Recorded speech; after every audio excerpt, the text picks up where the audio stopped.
Nah, kalau persamaan diferensial order 2, persamaan diferensial biasa ya, terutama yang bentuknya kayak gini sederhana, ini bisa dicari jadi dua kasus, bukan dua kasus sih. Solusinya itu bisa dibagi jadi dua bagian, ada solusi homogen sama solusi partikular.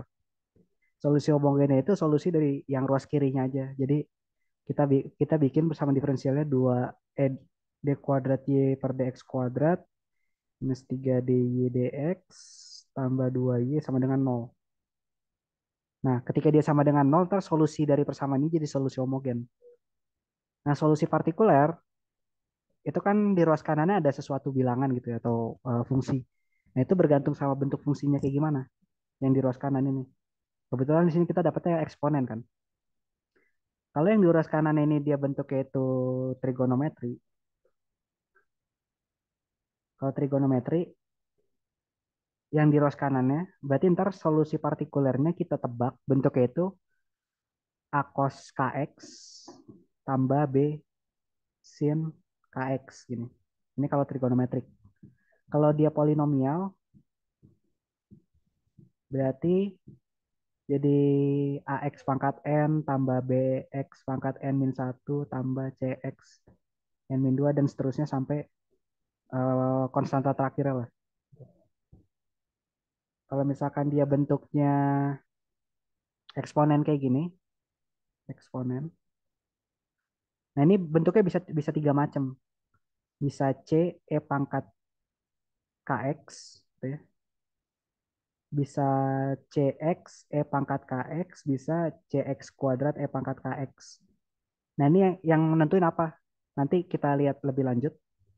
Cuma apa sih namanya? Cuma yang jelas kita pilih solusi partikulernya gimana, lihat di ruas kanan itu bentuknya apa gitu. Yang paling gampang itu yang polinomial, misalkan dia di ruas kanan itu dia sama dengan x kuadrat, berarti kita ambil yang YP-nya itu cuma cuma suku tertingginya 2, AX pangkat 2 tambah BX plus C gitu. Pokoknya pangkatnya tuh tinggal ngikutin suku tertingginya aja. Nah, di sini kalau untuk yang eksponen, persamaan diferensial order 2 gitu ya. Persamaan diferensial order 2 itu bisa kita tuliskan dalam yang namanya persamaan karakteristik atau persamaan auxiliary kalau bahasa Purcell. Persamaan karakteristik itu kayak gini dia. Kita misalin solusi homogennya itu dia bentuknya adalah suatu konstanta gitu ya, A, E pangkat dx. D-nya ini konstanta juga. Atau R lah boleh. Rx gitu ya.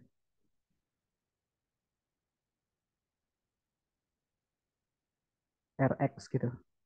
Solusi homogennya ini ya, A, E pangkat Rx. Nah, persamaan diferensial order 2, kayak misalkan D kuadrat Y per dx kuadrat tambah eh, dy dx tambah Y gitu ya sama dengan nol. Jadi kalau solusi homogennya dimasukin ke sini, itu nanti kita bisa dapat suatu persamaan kuadrat yang kita sebut persamaan karakteristik. Nah, kalau misalkan d dx, d dx, d dx itu kan berarti jadinya RA E pangkat Rx gitu ya. Kalau D kuadrat Y dx kuadrat, berarti ini kita turunin sekali lagi jadi R kuadrat A E pangkat Rx. Nah, Y, dy dx sama D kuadrat per dx kuadratnya dimasukin ke sini, itu nanti memberikan bentuk R kuadrat AE pangkat Rx tambah RA E pangkat Rx tambah A E pangkat Rx sama dengan nol. Atau A E pangkat Rx-nya dikeluarin jadi kayak gini. R kuadrat tambah R tambah 1 dikali Y homogen sama dengan nol. Nah, yang depannya ini namanya persamaan karakteristik.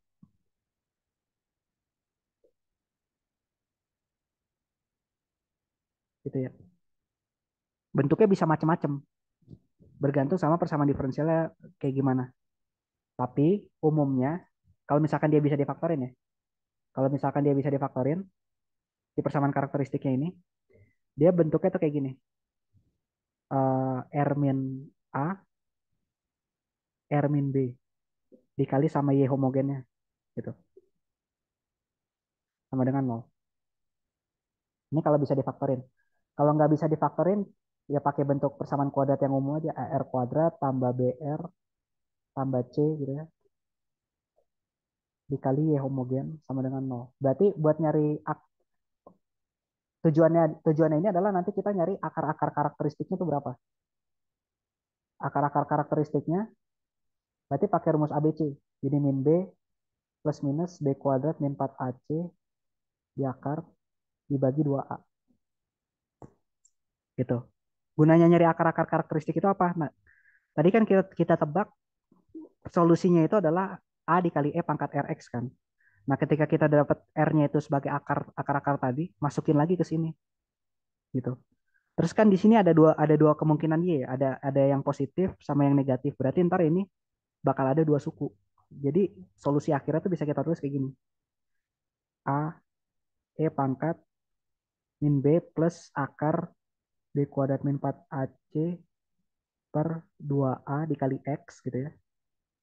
Ditambah B E pangkat min B minus B kuadrat min 4AC di akar per 2 dikali X.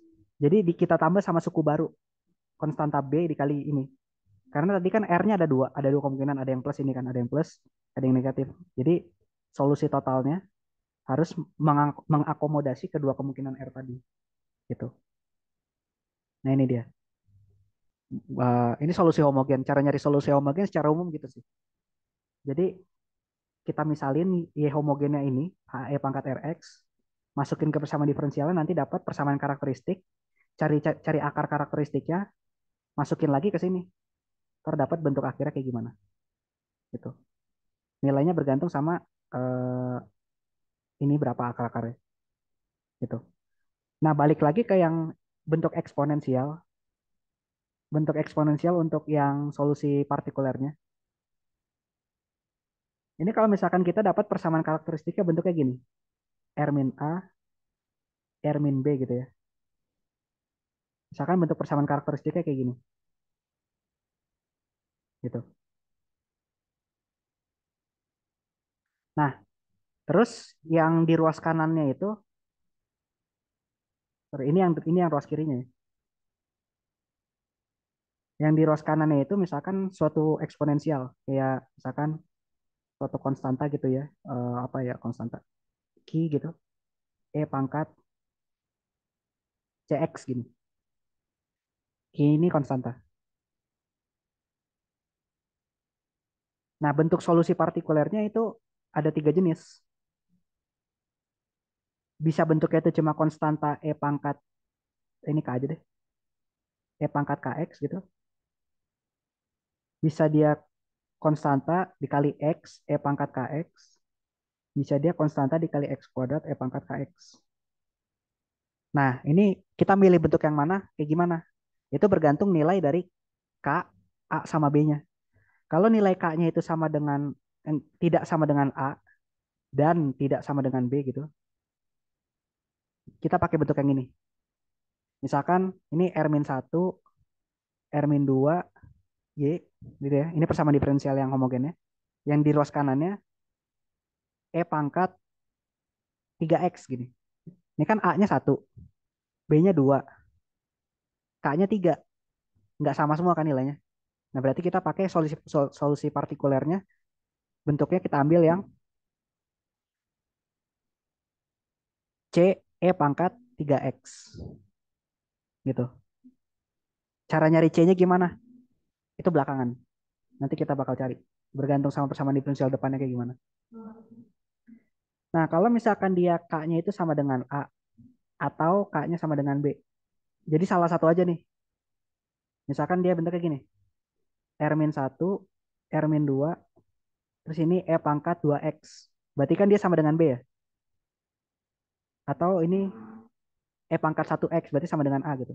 Sama sama dengan salah satu aja. Kita pakai bentuk yang ini. Kalau misalkan dia K-nya itu sama dengan A sama dengan B, misalkan dia kayak gini ya. R-1 kuadrat gini. E pangkat X. Berarti kan ini A sama B-nya sama-sama satu kan? K-nya juga satu, berarti kita pakai bentuknya yang ini. Berarti solusinya CX kuadrat E pangkat X. Gitu. Itu cara milih solusi partikuler untuk persamaan diferensial yang eksponensial. Tapi syaratnya dia harus bisa dipecah dalam bentuk faktorisasi kayak gini juga. Si persamaan karakteristiknya. Oke. Nah, balik lagi ke soal. Kan kita dikasih persamaan diferensial order 2 kayak gini ya. Ini kebetulan ruas kanannya adalah polinomial. Berarti kita pakai solusi partikulernya yang eksponen. Tapi pakai eksponen yang mana? Kita lihat dari persamaan karakteristiknya nanti. Jadi kita dikasih persamaan diferensial d kuadrat y per dx kuadrat minus 3 dy dx gitu kan ya. Ya kan 3 dy dx tambah 2y sama dengan 2e pangkat berapa tadi? Min x. Kayak gini. Nah, buat nyari solusi homogennya kayak tadi. Kita misalkan y homogen itu sama dengan a e pangkat rx. Buat nyari persamaan karakteristiknya.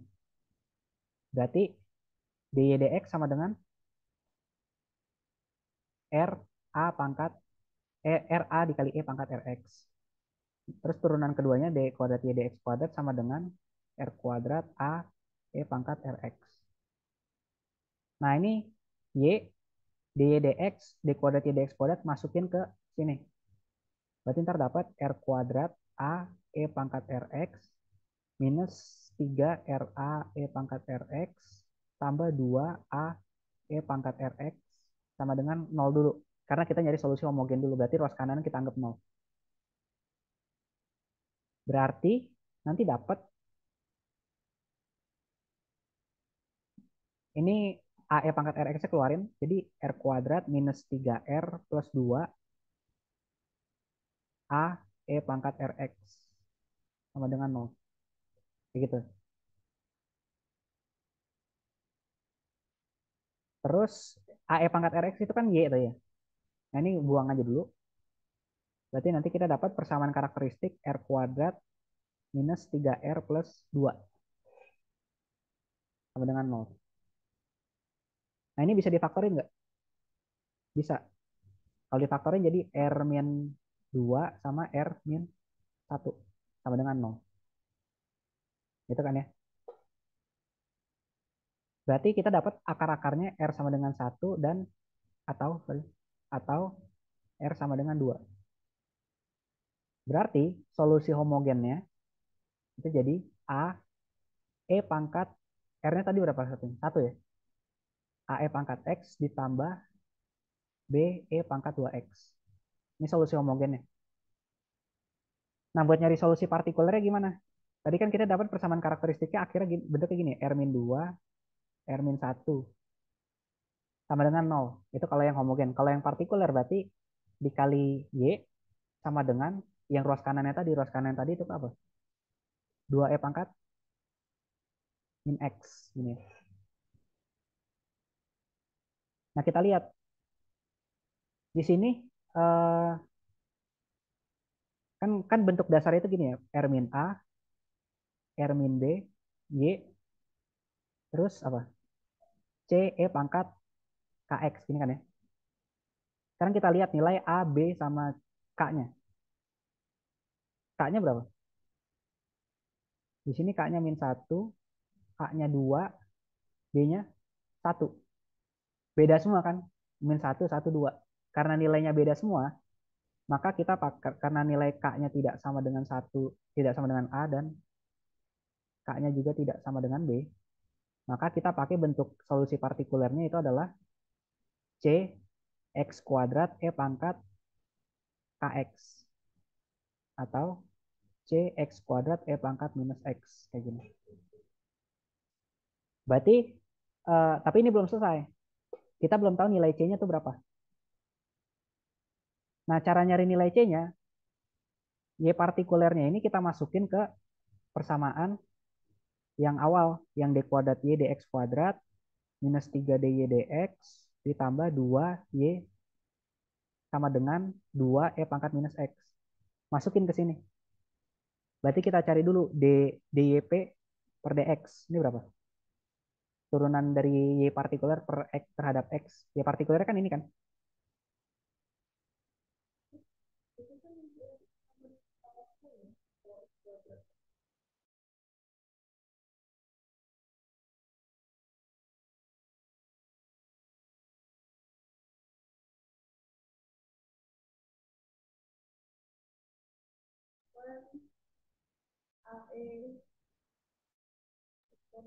Oh, wait, wait, wait. Oh ya, di sini ada, sorry, sorry, tadi ada salah dikit. Buat yang nggak sama dengan ini, oh ya, sorry. Ini solusi partikulernya salah, salah pilih ya, salah pilih. Harusnya C dikali C dikali E pangkat KX saja ya. Karena di sini K-nya nggak sama dengan A dan nggak sama dengan B. Berarti salah pilih tadi. Berarti ini harusnya jadi C E pangkat minus X saja. Oke. Nah, berarti solusi partikulernya yang ini kita masukin ke persamaan diferensial ya. Berarti dYP per dx kita dapat ini kita turunin terhadap X. Berarti jadi minus CE pangkat minus X. Terus turunan keduanya D kuadrat YP per dx kuadrat sama dengan apa? C E pangkat minus X gitu ya. Nah, kalau Y di dx dy sama D kuadrat dx-nya dimasukin ke sini, nanti kita dapat nih nilai C-nya. Ini kan C E pangkat minus X minus 3 dikali minus C E pangkat minus X ya enggak? Ditambah 2 C E pangkat minus X hasilnya harus sama dengan 2 E pangkat minus X. Ini jadinya berapa?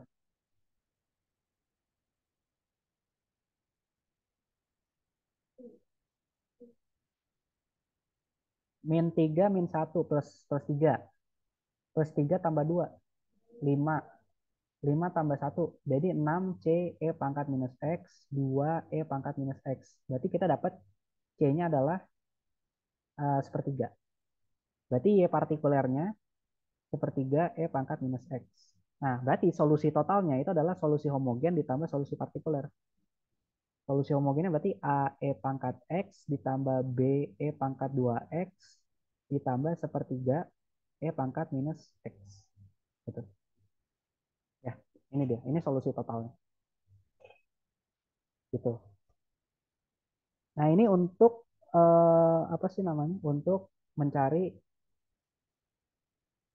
solusi dari persamaan diferensial order 2 yang bentuknya sederhana. Bisa dibaca jadi homogen dan partikuler. Nah, tapi kan di sini dikasih syarat batas ya. Dikasih syarat batas ketika Y-nya 0, ketika X-nya 0, dia Y-nya 2. Ketika Y aksennya 0, dia Y-nya sorry, ketika Y aksennya 1, dia X-nya 0. Dikasih syarat batas. Jadi kita harus itu syarat batasnya gunanya buat apa? Buat nyari nilai A sama B-nya.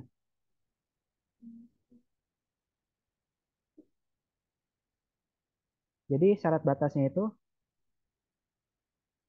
Y untuk X sama dengan 0 itu adalah 2, terus Y aksen untuk X sama dengan 0 itu adalah 1 gitu kan ya. Ingat ya. Ya udah, berarti masukin aja. Ketika X-nya 0, Y-nya 2. Berarti 2 sama dengan AE pangkat 0 berarti A aja kan. Tambah BE pangkat 0 berarti B aja. Tambah sepertiga E pangkat 0. Berarti tambah sepertiga. Terus ketika Y aksennya 0. Y aksen berarti turunan dari ini, turunan dari solusi total. Y aksen berarti AE pangkat X tambah 2 BE pangkat 2X min sepertiga E pangkat min X. Nah, terus kan Y aksen 0 itu sama dengan 1. Berarti 1 sama dengan A tambah 2B min sepertiga. Nah, ini kalau sama ini kalau dijumlah, jangan dijumlah, dikurang. Dikurang berarti kita dapat 1 sama dengan min B plus 2/3. Berarti dapat B-nya min sepertiga. Nah, terus masukin lagi ke atas berarti dapat A-nya sama dengan 2. Ya nggak? Masukin ke sini, dapat ini. Berarti solusi akhirnya dengan syarat batas yang diberikan itu adalah 2 E pangkat X min sepertiga E pangkat 2X plus sepertiga E pangkat min X. Ya nggak? Ya, ini solusi akhir yang udah memenuhi syarat batasnya. Gitu. Nah, ini terkait dengan persamaan diferensial order 2 yang masih linear sih sebenarnya. Nggak linear juga, tapi apa ya? Bisa dipecah jadi homogen dan partikular. Nah, terus gimana kalau misalkan kita dikasih persamaan diferensial biasa yang ada masalah fisiknya kayak contohnya ini. Ketika kita mainan sama rangkaian RLC.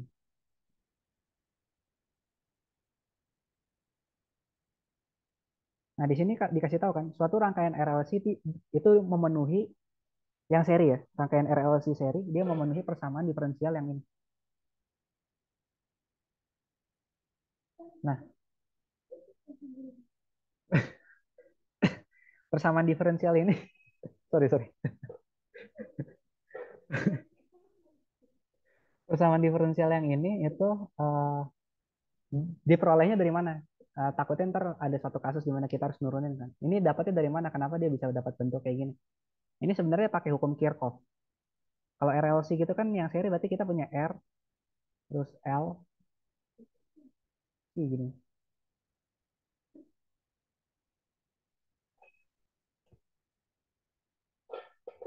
Nah, Kirchhoff or Kirchhoff ya, Kirchhoff lah ya.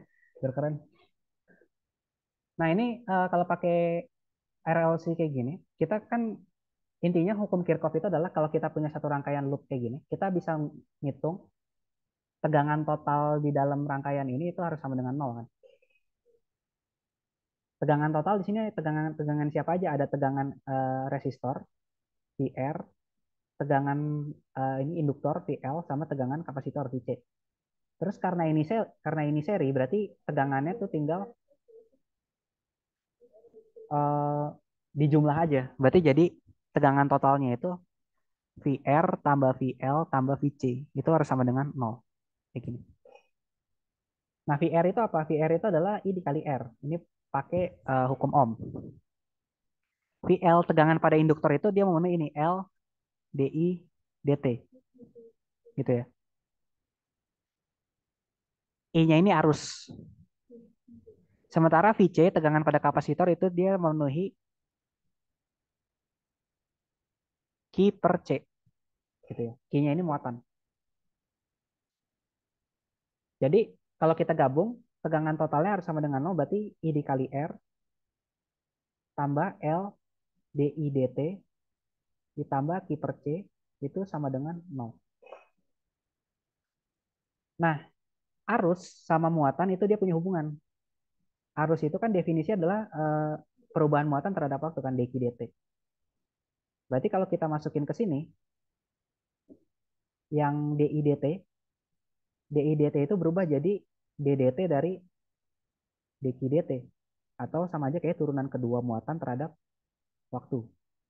Berarti persamaannya ntar berubah jadi R dq dt L d kuadrat Q per dt kuadrat ditambah Q per C sama dengan 0. Nah, makanya dapatlah persamaan yang ini gitu.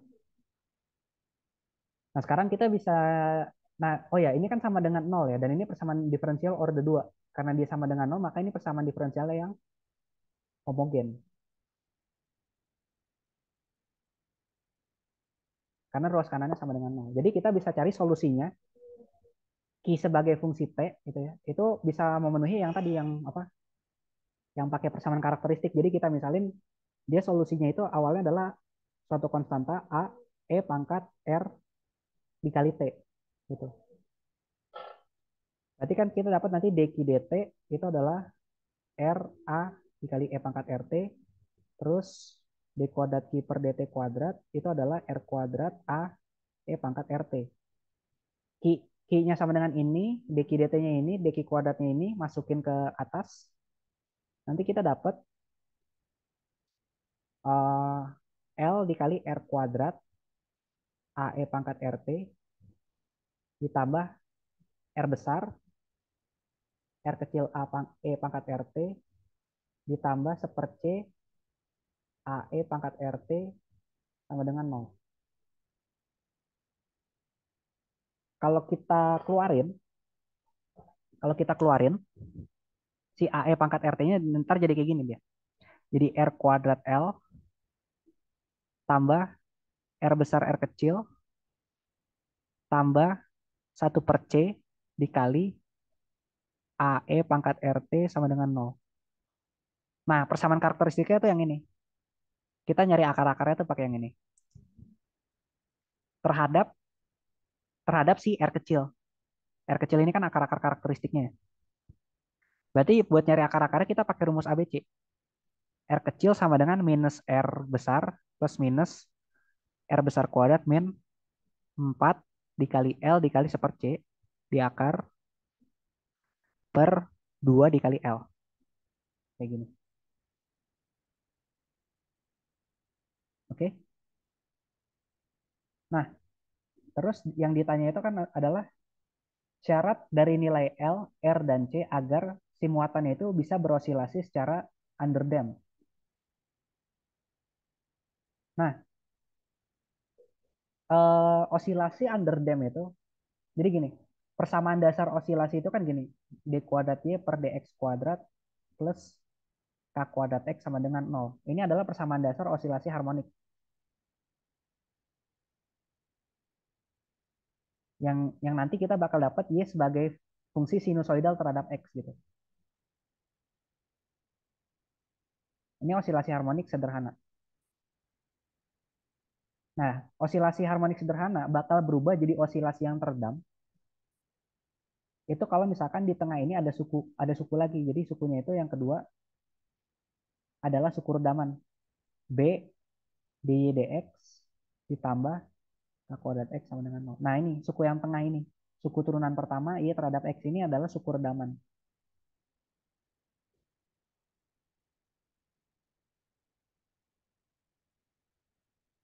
Karena ada suku redaman ini, nanti dia osilasinya bakal jadi osilasi teredam.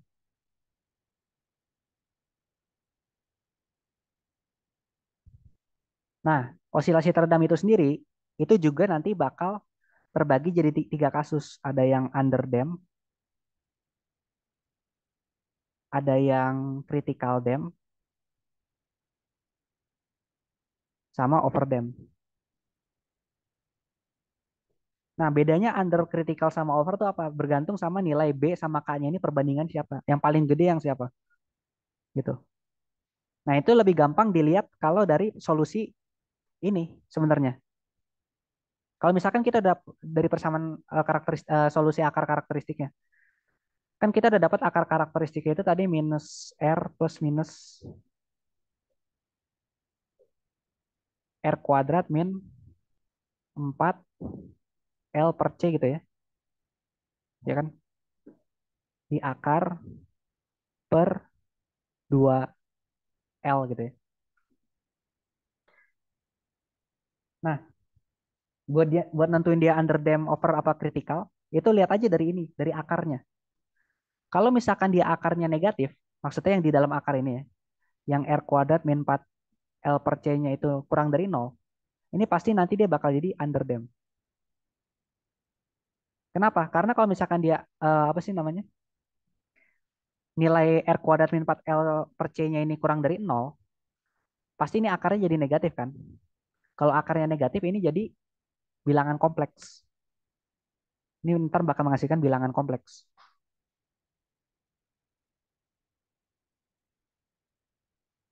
Gitu. Kalau dia menghasilkan bilangan kompleks, nanti solusi akhirnya itu pasti bentuknya kayak gini. E pangkat beta X, bx dikali sama E pangkat I omega X gitu ya. Kayak gini, pasti bentuknya kayak gini. Nah, bilangan kompleks itu terkait sama sorry, ini kan bakal masuk jadi eksponen ya, eksponen. Atau gini deh, kita masukin dulu aja. Si solusinya itu kan bentuknya itu kan Y sama dengan A pangkat akar karakteristiknya dikali X ini kan ya. Kalau kita masukin, berarti ntar dapat A pangkat min R per 2L X gitu kan ya.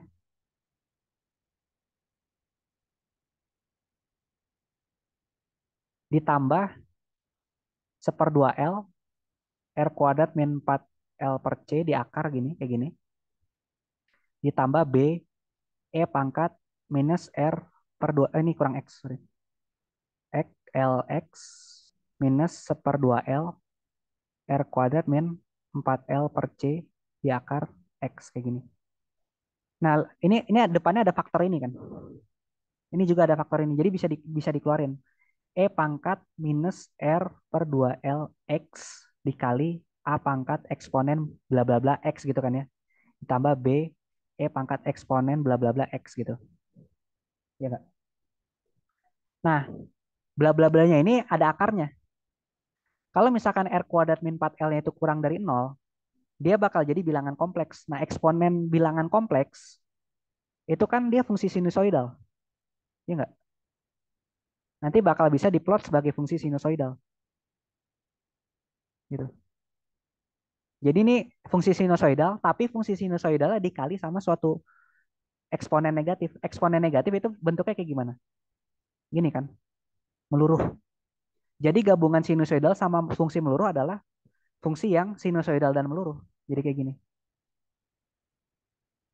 Amplitude lama-lama mengecil, tapi dia masih berosilasi. Nah, ini namanya underdamp. Gitu. Jadi syarat-syarat gimana dia bisa underdamp? Dia nilai R-nya ini, habis slide-nya, kita tambah dulu.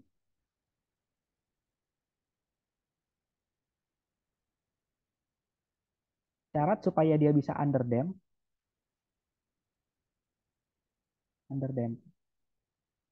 itu akar karakteristiknya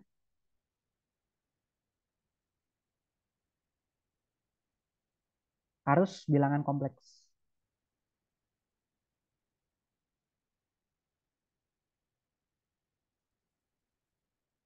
Gitu. Si R-nya itu sama dengan bilangan kompleks. Berarti kalau bilangan kompleks bisa dinyatakan dalam A plus IB gitu ya. Karena ada suku kompleksnya ini, dia jadi underdamp nanti. Betul. Nah, dia jadi berosilasi, masih bisa berosilasi. Gitu. Kalau critical dam gimana? Critical dam dia akar karakteristiknya harus real. Harus real tapi tunggal. Jadi ntar R-nya itu cuma ada satu nilai aja, misalkan A aja gitu. Atau B aja. Atau kan tadi R-nya kita dapat apa bentuknya? R-nya itu kan tadi minus R plus minus R kuadrat min 4L per C di akar per 2L kan. Nah ini yang di dalam akarnya nilainya harus 0. Yang R kuadrat min 4L C L per C itu sama dengan 0. Nah ini bakal jadi kritikal dia. Kalau kalau overdam, dia akar karakteristiknya harus real dan ada dua. Jadi ntar ada RA plus minus B gitu. B-nya bisa berapa aja. Atau kalau misalkan dari yang tadi yang kita dapat R sama dengan minus R plus minus akar R kuadrat min 4L per C per 2L. Nah ini yang di dalam akarnya R kuadrat min 4L per C itu harus lebih besar dari 0. Kalau lebih besar dari 0 kan berarti ini bisa akarnya berapa aja ya. Ntar jadi ada solusi yang positif sama solusi negatif. Nah ini namanya kasus overdam. Gitu. Jadi cara ngebedainnya cuma dari akar karakteristik aja. Terutama yang bilangan di dalam akarnya itu harus berapa. Gitu ya. Nah terus ditanya solusi umum QT sebagai fungsi waktu untuk kasus pada soal A. Soal A kan dia underdam. Solusi umumnya kayak gimana? Nah solusi umumnya Kan tadi kita dapat kalau untuk underdamped itu R min R per 2L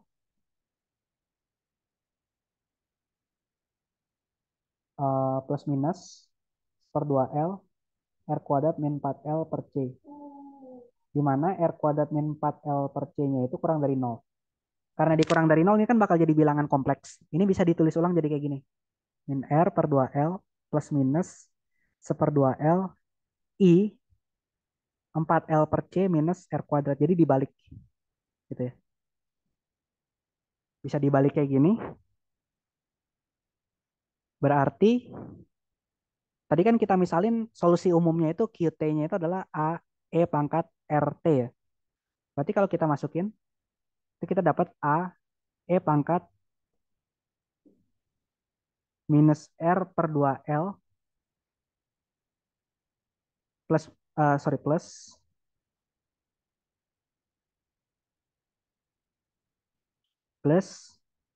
I per 2L 4L per C minus R kuadrat di akar dikali T gitu ya. Ditambah B E pangkat minus R per 2L minus I per 2L 4L per C minus R kuadrat di akar dikali T. Nah, di sini kan sama-sama ada E pangkat minus R per 2L dikali T. Di sini juga ada. Jadi bisa dikeluarin.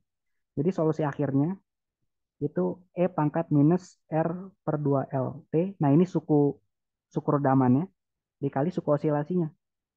AE pangkat I per 2L 4L per C minus R kuadrat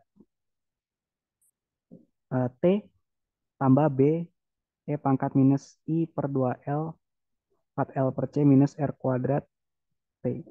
Nah, ini solusi umumnya. Atau bisa juga dinyatakan dalam sinus dan kosinus bebas. Nah, terus yang terakhir ditanya arus listrik sebagai fungsi waktu. Nah, kan arus listrik itu pada dasarnya tuh cuma ini ya, cuma turunan dari muatan terhadap waktu. Nah, fungsi muatan terhadap waktu ini kita udah dapat ini, berarti buat nyari arus listrik adalah tinggal kita turunin aja fungsi yang ini terhadap waktu. Nanti dapat fungsi untuk arus listriknya terhadap waktu itu apa? Gitu. Oke, kurang lebih begitu untuk persamaan diferensial order 2.